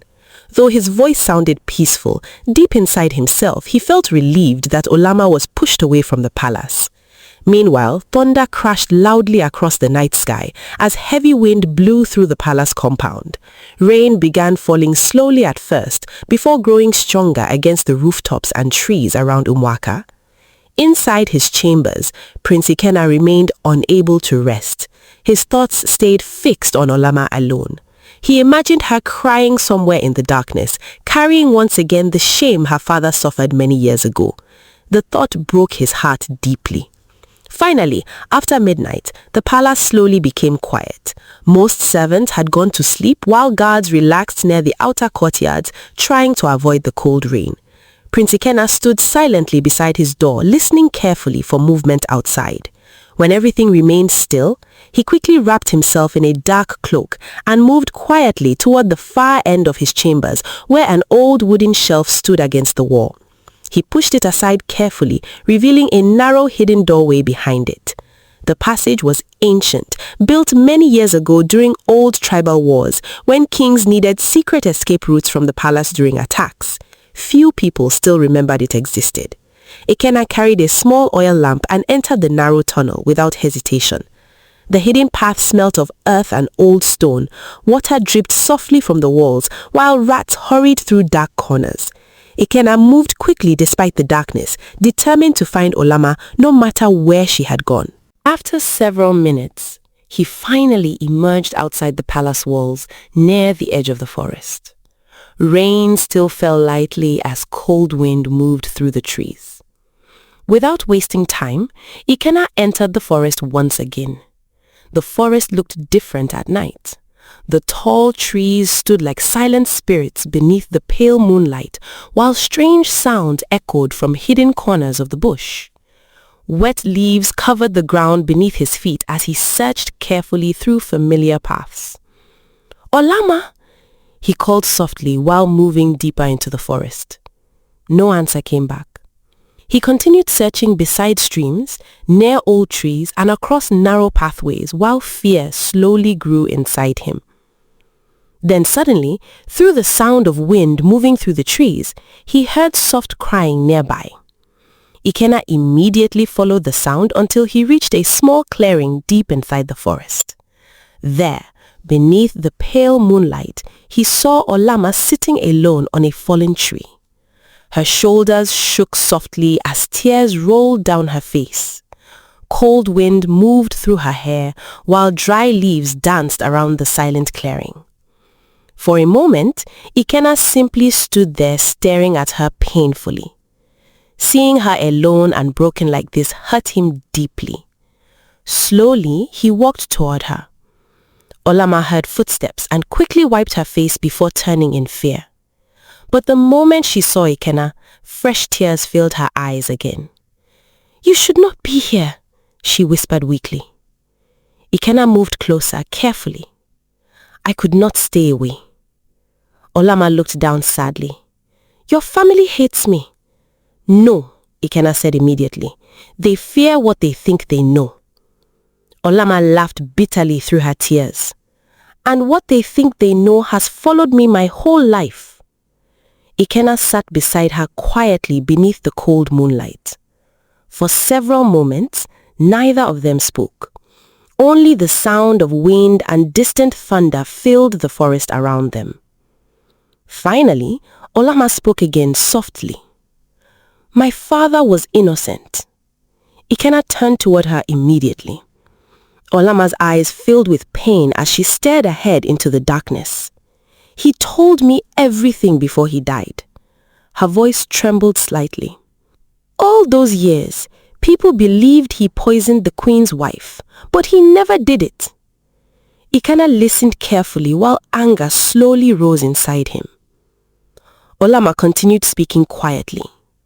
"My father worked faithfully inside the palace for many years. He respected the king. He loved Umuaka." Tears rolled slowly down her face again. "But there was another man who hated him." "Who?" Ikenna asked softly, though something inside him already feared the answer. Olama swallowed painfully before answering. "Mazi Udese." The moment she spoke the name, Ikenna's eyes hardened with shock. Olama nodded slowly. Before the king married his first wife, Mazi Udese desired her for himself. He loved her deeply and became jealous when the king chose her instead. Ikenna's breathing slowly tightened as he listened. "My father said Mazi Udese's jealousy became dark and dangerous. One night, after many years of hiding his hatred, he poisoned the queen secretly." Olama's voice broke painfully. "And when fear entered the palace, he blamed my father." Ikenna stared at her silently while thunder rolled above the forest again. My father begged them to believe me, Olama whispered through tears. But nobody listened. Maziudese convinced the elders that my father was guilty. He destroyed his life completely. Pain filled her face as old memories returned strongly. They chased him out of Umuaka like an animal. He lost everything, his home, his honor, his happiness. Ikana clenched his fists tightly. Olama continued quietly. Far away from Umuaka, my father met my mother and tried rebuilding his life again. But sadness never left him. He became sick after many years.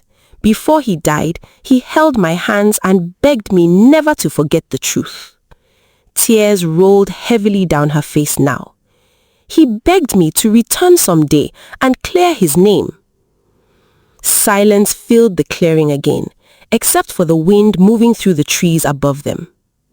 Prince Ikena's chest burned with anger stronger than anything he had ever felt before. The image of Maziudese pretending wisdom beside the throne suddenly filled him with disgust. All these years, he muttered bitterly. Olama lowered her head sadly. Nobody knows the truth except me now.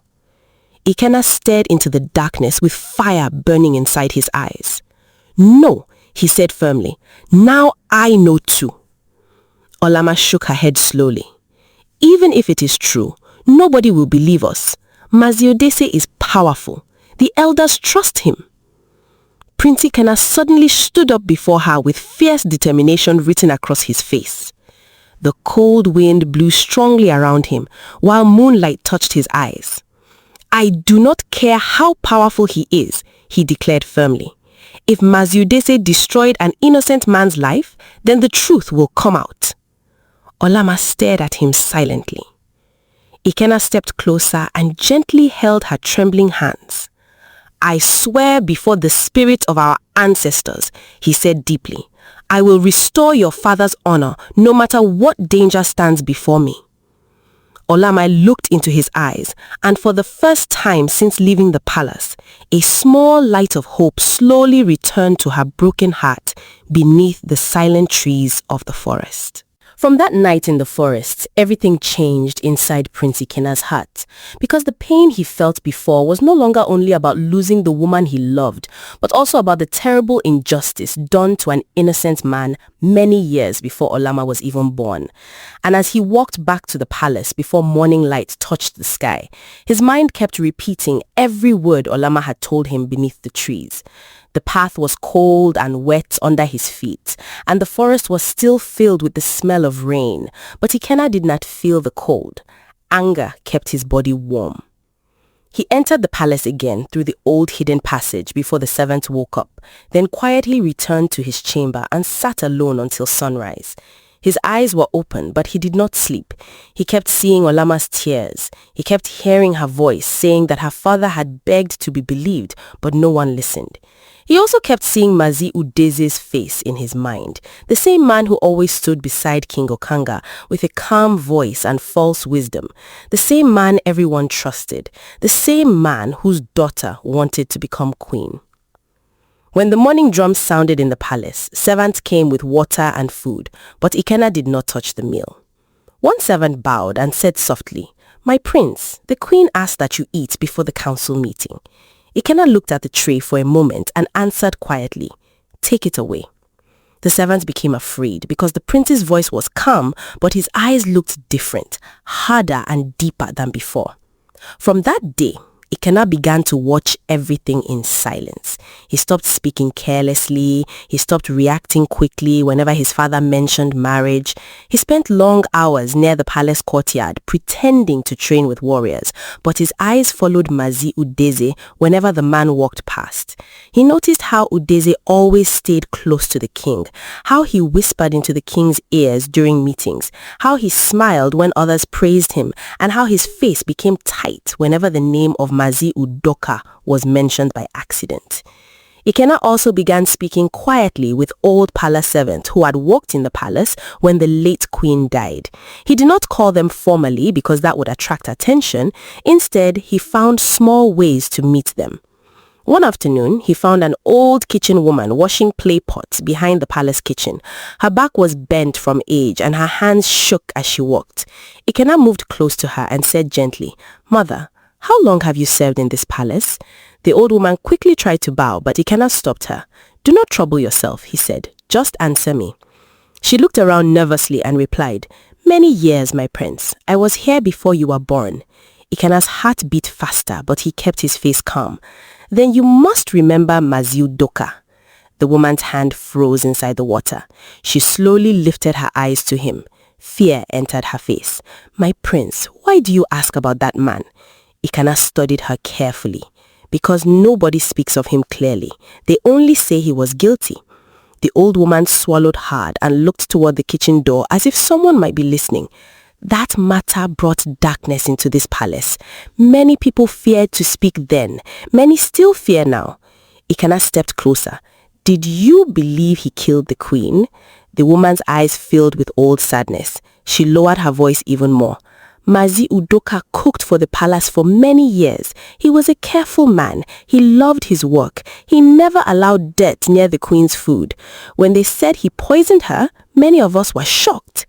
"But did you see anything?" Ikena asked. The old man shook his head slowly. "I saw only confusion. I saw shouting. I saw Mazi Udeze standing close to your father, speaking with great anger. He said the chef must be punished before evil spread further." Ikena's jaw tightened. "Mazi Udeze said that?" "Yes, my prince, but please, do not mention my name. I am old. I do not want trouble." Ikena nodded and said, "You have my word." After that day, Ikena searched for other people who remembered the past. He spoke to an old guard who stood near the back gate the day the queen died. The man was now weak and no longer carried weapons, but his memory was still sharp. Ikena found him near the back gate feeding goats. "Did Mazi Udoka try to run away after the queen died?" Ikena asked. The old guard frowned. "No, my prince, he did not run. He knelt and cried. He kept saying he was innocent." "And who accused him first?" Ikena asked. The old guard looked away. Many voices were raised that day. Ikena's eyes narrowed. Whose voice was loudest? The old guard looked away. Mazi Udeze's voice. These small pieces began to gather inside Ikena's mind, like dry sticks waiting for fire. He did not yet have full proof, but everything pointed to the same man. While Ikena investigated quietly, the palace grew more tense each day. King Okanga became more impatient because his son still refused to choose another bride. One evening, the king summoned Ikena to the royal sitting room, where Queen Rima sat beside him with worry on her face. "This matter has gone too far," King Okanga said firmly. "You embarrassed the elders, you rejected noble maidens, now people are saying strange things in the kingdom." Ikena stood before him with respect, but his face remained serious. "Let them speak." King Okanga's eyes darkened. "You are not an ordinary man. You cannot live by your feelings alone." "And I cannot marry a woman I do not love," Ikena replied. Queen Urema leaned forward softly. "My son, love can grow with time. There are good maidens from honorable homes." Ikena looked at his mother with pain in his eyes. "Mother, honor is not always where people claim it is." King Okanga struck his hand on the arm of his seat. "Do not speak in riddles before me." Ikena lowered his head, but inside him, anger continued to rise. He wanted to speak that very moment, but he knew it was not yet the right time. He needed more confidence. He needed to watch Mazi Udeze closely. Outside the palace, Omalicha tried everything possible to win him. She sent him gifts through palace maidens, fine cloth, sweet fruits, expensive beads, and small notes written with soft words, but Ikena returned everything untouched. One afternoon, she waited for him near the garden path, dressed beautifully, with her hair decorated and her face painted lightly. When he approached, she smiled and stepped into his path. "My prince," she said sweetly, "you have been avoiding everyone since the festival." Ikena stopped, but did not smile. "I have been busy." Omalicha moved closer. "Busy with sorrow, or busy thinking about that girl?" Her voice was soft, but jealousy hid under it. Ikena looked at her calmly. "Do not speak badly of Olama." Omalicha's smile faded for a moment, but she forced it back. "I only worry for you. People are laughing. They say the prince has allowed a forest girl to control his heart." Ikena's eyes became cold. People who laugh at pain often know nothing about truth. Omalicha swallowed her anger. Truth will not make her queen. Ikena stepped aside and walked away without answering. Omalicha stood there shaking with shame, her nails pressing into her palms. Later that night, she cried angrily before Mazi Udeze. "He does not even look at me. He treats me like air." Mazi Udeze's face became hard. "Do not lose your mind. This is not over." "He loves her," Omalicha cried. "Even after everyone rejected her, he still loves her." Mazi Udeze stared into the oil lamp burning beside him, and for the first time, fear touched his thoughts. The prince was not behaving like a foolish young man who would forget with time. He was watching, he was thinking, he was becoming dangerous. From then on, Mazi Udeze also began watching Ikena. Whenever the prince entered the council room, Udeze's eyes followed him carefully. Whenever an old servant spoke to the prince, Udeze noticed. Sometimes Ikena caught him staring and saw the quick way he looked away. That nervous behavior confirmed what Ikena already suspected. Meanwhile, whispers spread across Umuaka. Some villagers said the prince had lost his senses because of Olama. Some said the gods would punish the kingdom if the prince married the daughter of a banished man. But others, especially old people who remembered Mazi Udoka's kindness, began speaking quietly in hidden corners. One old woman told her neighbor, "That man never looked like a killer." Another man said, "Maybe we judged too quickly in those days." These whispers moved slowly, but they were enough to disturb the elders. The kingdom was no longer united in one belief. Doubt had entered. Finally, after many days of watching, questioning, and holding his anger, Prince Ikena decided he could no longer remain silent. On a hot afternoon, the royal council gathered inside the great council chamber. The room was serious and powerful, with carved staffs standing against the walls, old war shield hanging above the entrance, burning oil lamps placed in clay holders, and wooden seats arranged for elders and chiefs.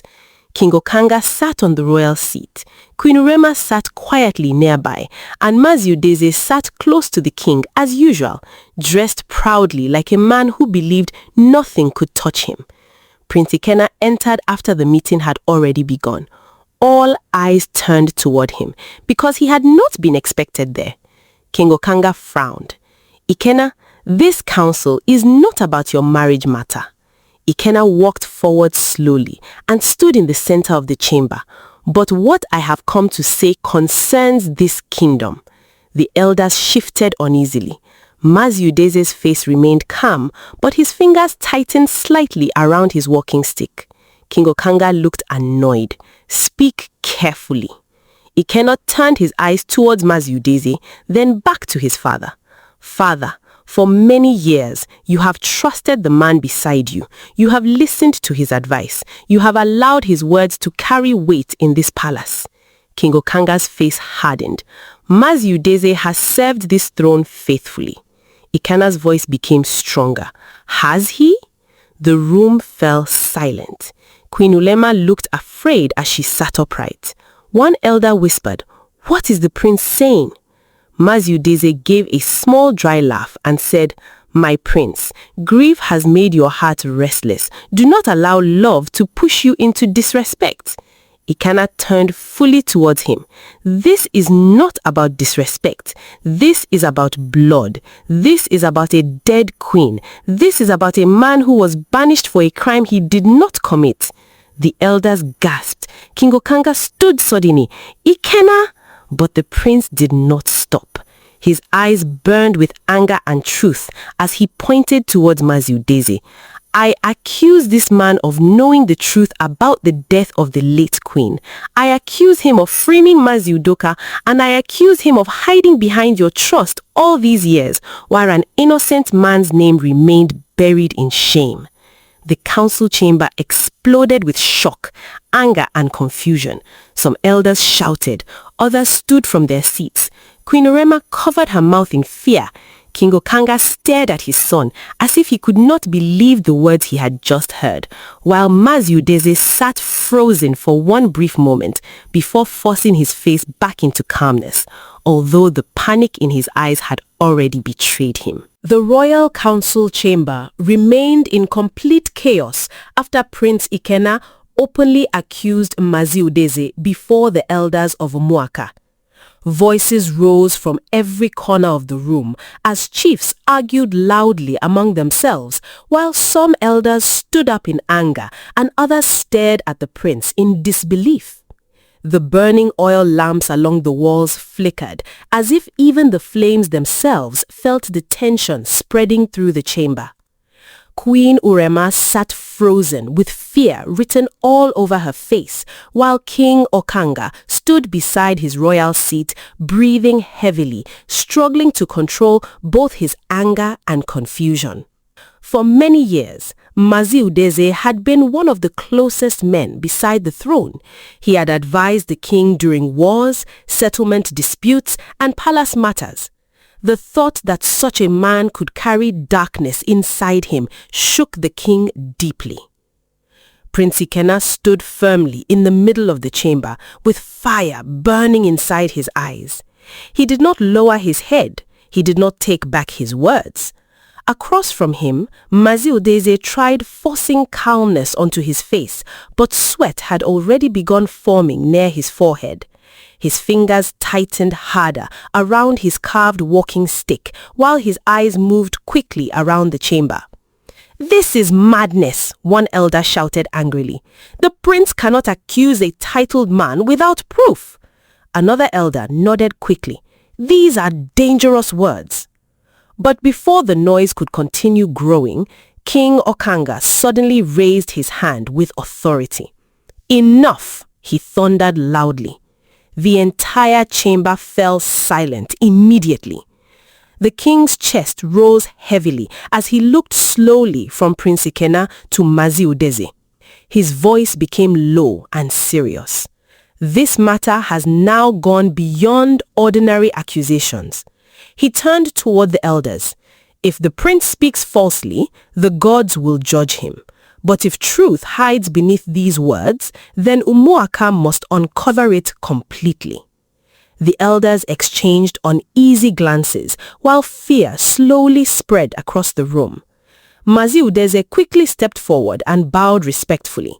"Your Majesty," he said calmly, "I have served this throne faithfully for many years. I would never harm the royal family."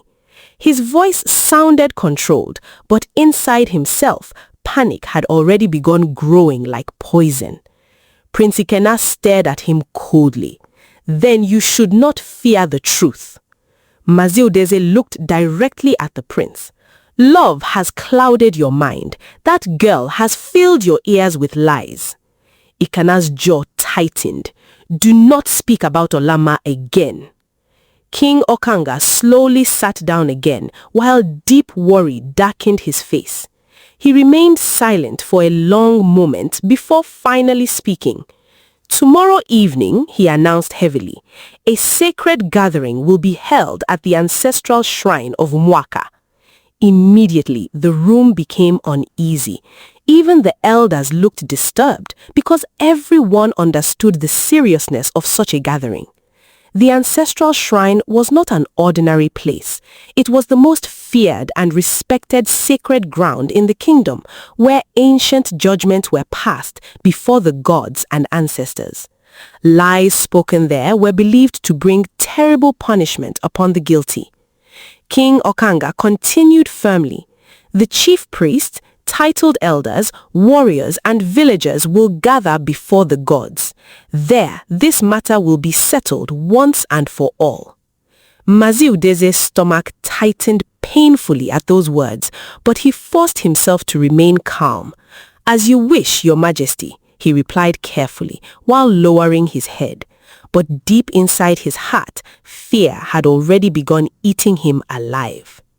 News of the coming sacred gathering spread across Umuaka before sunset. Villagers whispered fearfully in compounds and marketplaces. Women abandoned cooking fires just to discuss the shocking accusation. Men gathered beneath trees, debating loudly whether Prince Ikena had finally lost his senses or whether hidden truth was truly beginning to rise after many years. Some elders feared terrible shame might soon fall upon the kingdom if the accusations proved true. Meanwhile, Olama heard the news while sitting quietly outside her small hut near the forest. A passing woman stopped near her compound and whispered nervously, "The prince has accused Mazi Udeze before the whole palace." Olama's heart immediately tightened with fear. She knew the danger Ikena was now facing because powerful men rarely allowed their secrets to be exposed peacefully. That entire night, she barely slept. She sat beneath the mango tree, staring into the darkness while praying silently that no harm would come to the prince because of her father's truth. The following evening, the entire kingdom gathered near the sacred ancestral shrine, hidden deep inside an ancient part of the forest. The place itself looked frightening even before night fully arrived. Tall trees surrounded the clearing, while thick smoke rose slowly from sacred fires burning around carved wooden deities standing like silent watchers beneath the darkening sky. The ground had been marked carefully with white chalk symbols, while ancient drums rested beside masked elders dressed in sacred clothing. Warriors carrying spears formed circles around the gathering area to prevent disorder. Villagers stood quietly behind them, whispering nervously among themselves. The air itself felt heavy with fear and mystery. At the center of the shrine stood the chief priest, an old man with white markings across his face and sacred beads hanging around his neck. His eyes looked deep and serious, as though they carried the wisdom of many generations. Beside him burned a large sacred flame, whose smoke rose slowly toward the evening sky. King Okanga arrived shortly afterwards, dressed in dark royal robes, while Queen Urema followed behind him, looking deeply troubled. Prince Ikena stood near the royal guards, with a face filled with determination. His eyes searched the crowd briefly until he finally spotted Olama standing far behind the villagers, with fear and hope mixed together inside her eyes. Their eyes met for one brief moment before attention returned toward the center of the shrine. Finally, Mazi Udeze entered the clearing surrounded by several titled men. Though he walked proudly, those closest to him noticed the tension hidden in his face. Omalicha followed behind her father, dressed in rich clothing, but her usual confidence had disappeared completely. Fear rested heavily inside her eyes because she could already feel danger surrounding her family. Once everyone settled, the chief priest raised his staff slowly toward the sky. "Tonight," he announced with a deep, powerful voice, "the gods of Umuaka shall hear truth." Silence immediately covered the entire clearing. Even the wind seemed to pause between the trees. King Okanga slowly stood and looked toward Mazi Udeze. "You have heard the accusations against you," the king said heavily. "Before this kingdom and before the ancestors, defend yourself." Mazi Udeze stepped forward confidently. "I am innocent," he declared loudly. "I have served Umuaka faithfully all my life. The prince speaks only from foolish love." Some villagers nodded quietly, while others remained uncertain. Prince Ikena stepped forward immediately. "Then swear before the gods that you had no hand in the death of the late queen," he demanded firmly. A ripple of fear moved through the crowd. The chief priest slowly turned toward Mazi Udeze. "Will you take the sacred oath?" For the first time that evening, hesitation crossed Mazi Udeze's face. The sacred oath was no ordinary promise. According to the traditions of Umuaka, anyone who lied before the gods while taking the oath would suffer terrible punishment from the spirits themselves. Some people believed sudden death would follow. Others believed madness or painful sickness would destroy the liar completely. Mazi Deze forced out a dry laugh, though his throat already felt tight. "I fear no oath," he said proudly, but inside himself, terror had begun spreading rapidly. The chief priest slowly moved toward the sacred fire and began preparing the ritual carefully. He placed sacred leaves into the flames while chanting ancient words softly beneath his breath. Masked elders beat slow drums that echoed frighteningly through the forest. Smoke rose thicker into the darkening sky while villagers watched in complete silence. Then, the chief priest lifted a carved wooden bowl filled with sacred liquid. "Step forward," he ordered Mazi Udeze. Sweat now covered Udeze's face completely, despite the cold evening air. His legs suddenly felt weak. He stared at the bowl as fear tightened around his heart. The chief priest's voice became stronger. "Place your hand upon the sacred symbol and swear that you did not poison the late queen or falsely accuse Mazi Udoka." Mazi Udeze swallowed hard. His hands trembled slightly. The crowd watched him closely now. Prince Ikena's eyes remained fixed upon him like fire. Omalicha stared at her father with growing fear, while Queen Urema held her breath silently. "Swear before the gods," the chief priest repeated. Mazi Udeze slowly reached toward the sacred symbol, but the moment his fingers nearly touched it, terror exploded inside him completely. He suddenly pulled his hand back and staggered slightly. Murmurs immediately spread through the crowd. The chief priest's eyes narrowed dangerously. "Why do you fear the oath?" Mazi Udeze's breathing became heavy. His voice shook badly. Prince Ikena stepped forward angrily. "Speak the truth." Thunder suddenly rolled loudly above the forest. A strong wind moved through the shrine. The sacred flames danced wildly, while fear swallowed the entire gathering. Mazi Udeze looked around desperately at the watching faces surrounding him. Then, suddenly, his strength broke completely. "Yes," he shouted loudly. "Yes, I did it!" Gasps exploded across the shrine. Women screamed in horror, while several elders stumbled backward in shock. Omalicha covered her mouth as tears instantly filled her eyes. Mazi Udeze collapsed onto his knees, breathing heavily like a trapped animal. "I poisoned her. I loved her before the king married her. She was supposed to be mine." Horror spread across King Okanga's face as the truth struck him like a spear. Mazi Udeze continued speaking wildly while tears and fear mixed together on his face. "I hated seeing her beside him. I hated their happiness." His voice cracked painfully. "After she died, I blamed the chef before anyone could question me. Mazi Udoka became the perfect sacrifice." Olama closed her eyes as tears rolled slowly down her cheeks as the memory of her father's suffering filled her heart painfully. Around the shrine, villagers cried openly, while elders trembled with rage and shame. King Okanga looked completely broken as guilt crushed heavily upon him. He remembered the frightened face of Mazi Udoka many years ago, begging for innocence, while he himself ignored the man's cries and allowed anger to rule his judgment. "Spirits, forgive me," the king whispered painfully, while lowering his head. Omalicha suddenly collapsed onto the ground, sobbing uncontrollably. "Father, how could you?" But Mazi Udeze could no longer even look at her. His secret, buried for many years, now stood exposed before the entire kingdom. The chief priest slowly raised his staff again toward the sky.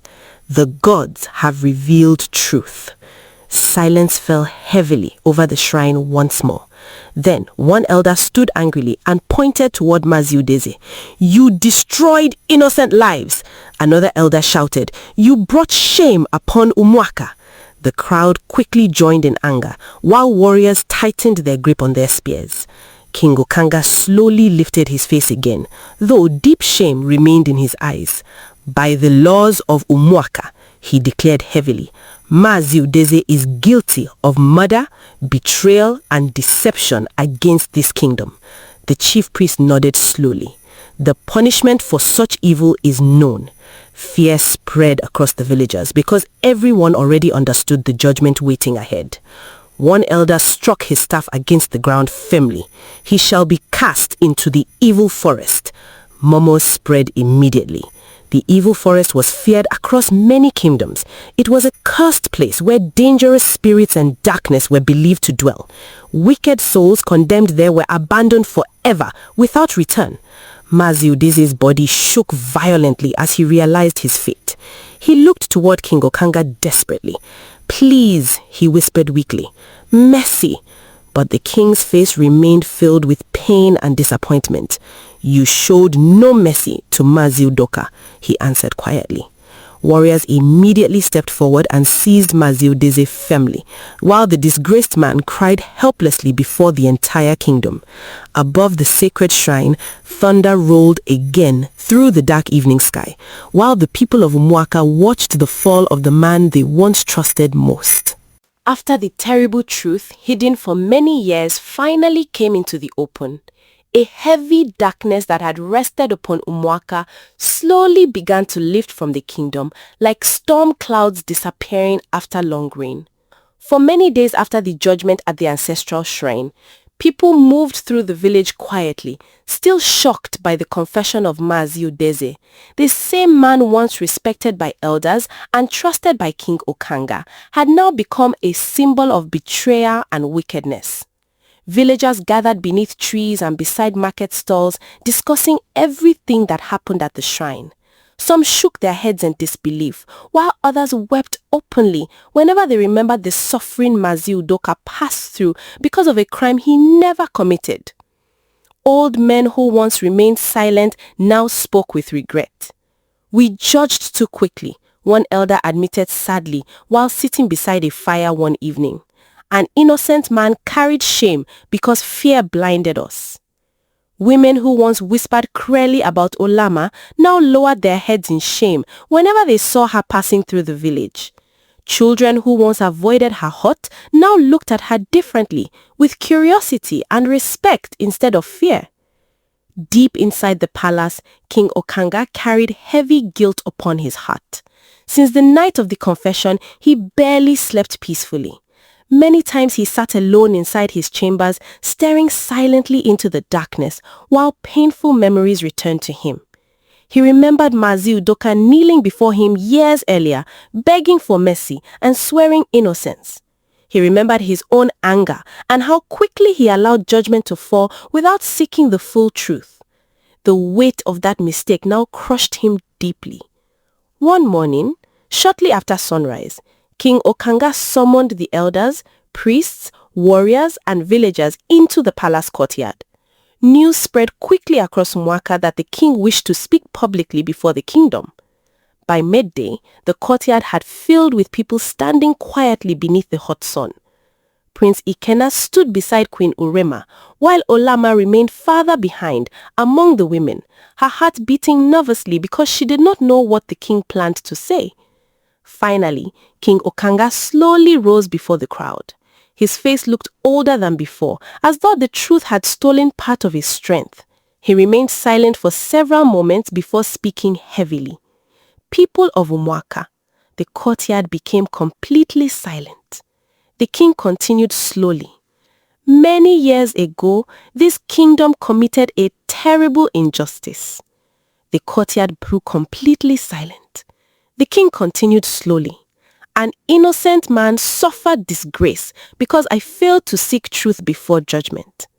Tears quietly gathered inside Olama's eyes while the villagers listened carefully. Mazi Udoka served this palace faithfully, King Okanga said painfully. Yet fear and lies destroyed his life while I allowed it to happen. The king lowered his head briefly before raising it again. Today, before the gods and before Umuaka, I restore honor to his name.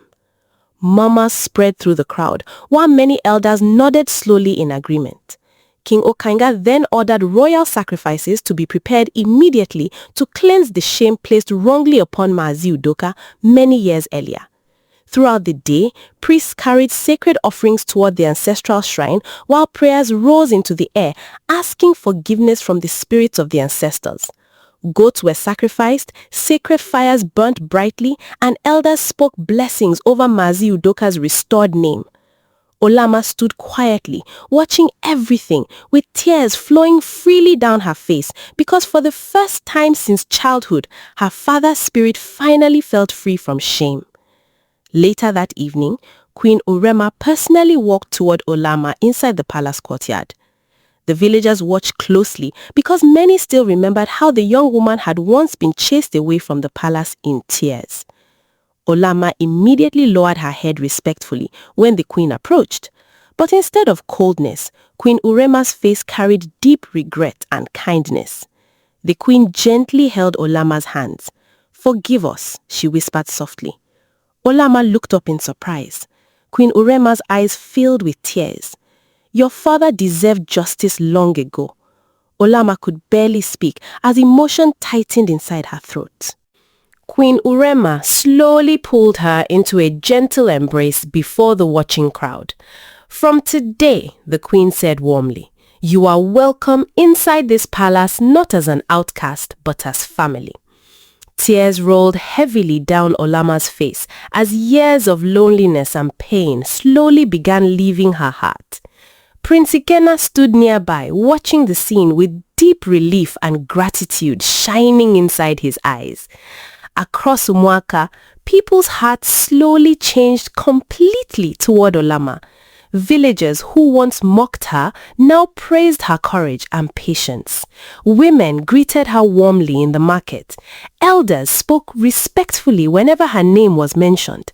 Many people admired how she carried her suffering quietly without bitterness while remaining loyal to her father's memory for so many years.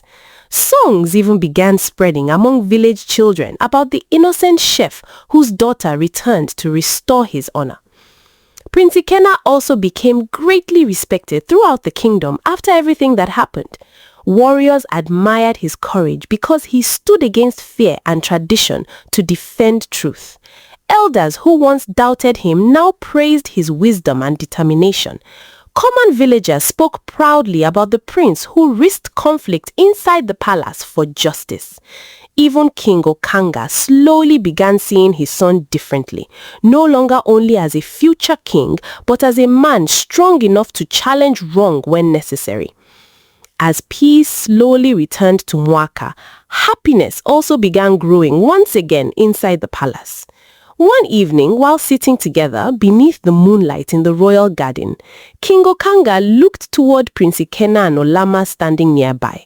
The king sighed softly before speaking.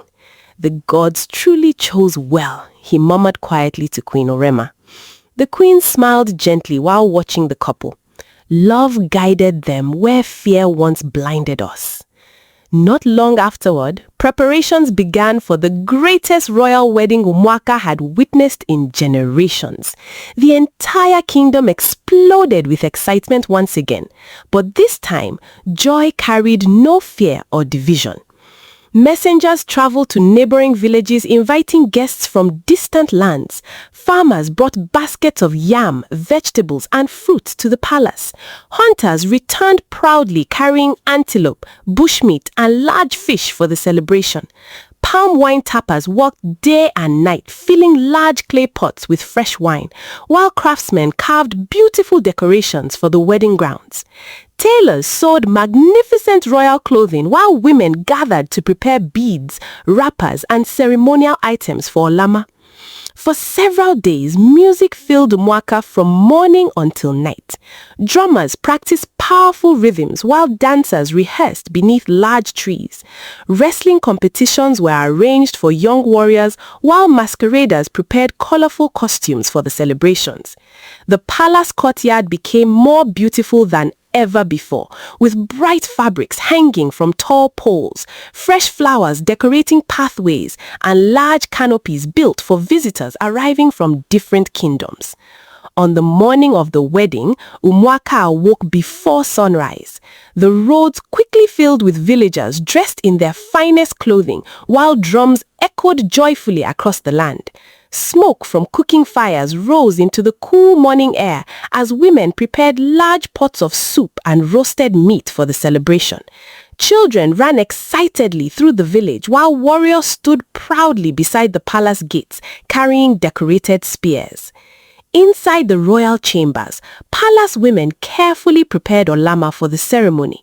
Her beauty that day left everyone speechless.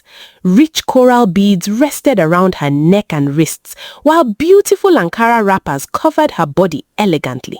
Shining waist chains moved softly as she walked, while royal ornaments decorated her braided hair. Her dark skin glowed beautifully beneath scented oils, while her calm eyes carried both joy and deep emotion. Queen Urema herself adjusted part of Olama's clothing gently before smiling warmly at her.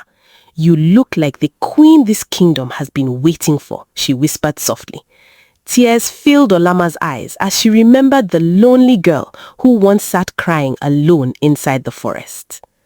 Never in her life had she imagined such a moment would come. Outside, Prince Ikenna waited proudly dressed in magnificent white warrior garments decorated with beads and royal symbols fit for the future king of Umuaka.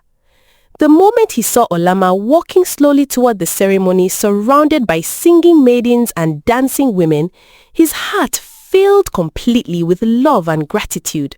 For a brief moment, memories of the forest returned strongly to him again. The wounded boy trapped beneath the trees and the quiet girl who saved him without knowing who he was. Now that same girl walked toward him as his future wife before the entire kingdom. As the wedding ceremony began beneath the golden evening sky, drummers played joyfully while dancers filled the palace courtyard with movement and celebration. Elders offered blessings over the couple, while priests prayed for peace, fertility, and wisdom upon their future.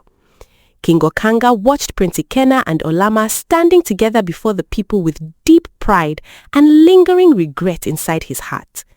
Quietly, he whispered a prayer, asking the ancestors to forgive the mistakes of the past and protect the future of Umuaka. When the marriage rites were finally completed, loud cheers exploded across the kingdom. Women ululated happily while warriors raised their spears toward the sky. Prince Ikenna gently held Olama's hands while both of them smiled with tears shining in their eyes. The celebration continued deep into the night with feasting, music, wrestling matches, dancing, and laughter filling every corner of Umuaka. Villagers from distant lands praised the beauty of the wedding, while elders declared that justice and love had finally healed the wounds carried by the kingdom for many years. In the years that followed, Prince Ikenna and Olama ruled Umuaka with wisdom, kindness, and fairness after King Okanga grew old and handed leadership to his son. Together, they brought peace to the kingdom and cared deeply for both the rich and the poor. Olama never forgot the lonely years she once spent near the forest, so she showed compassion toward widows, strangers, and abandoned people throughout the kingdom. Prince Ikenna remained strong and fearless while always seeking truth before judgment. Soon, beautiful children filled the royal palace with laughter and joy, bringing happiness to both King Okanga and Queen Urema during their old age. As time passed, the story of Prince Ikenna and Olama became more than just a love story inside Umuaka. It became a lesson told beside moonlight fires and passed from one generation to another. A story about courage, sacrifice, justice, patience, and the power of truth to overcome even the darkest lies. And long after many people from that time were gone, songs about the prince who fought for an innocent woman and the quiet girl who restored her father's honor continued living forever inside the hearts of generations yet unborn. The moral lesson of the story is that truth can remain hidden for many years, but it will always find a way to come into the light. And people should never judge others because of rumors, family background, or past mistakes they did not commit, because innocence, patience, courage, and true love are stronger than lies, jealousy, hatred, and unfair traditions. Thanks for watching this amazing story on African Stories by V. If you liked it and felt inspired, please show your support by clicking the like button, sharing with your friends, and leaving a comment below. To see more interesting stories and learn about different cultures, subscribe to African Stories by V and don't forget to ring the notification bell so you never miss a new story. Your support means a lot and helps us bring more stories to you. Until we meet again, stay connected, stay inspired, and keep smiling.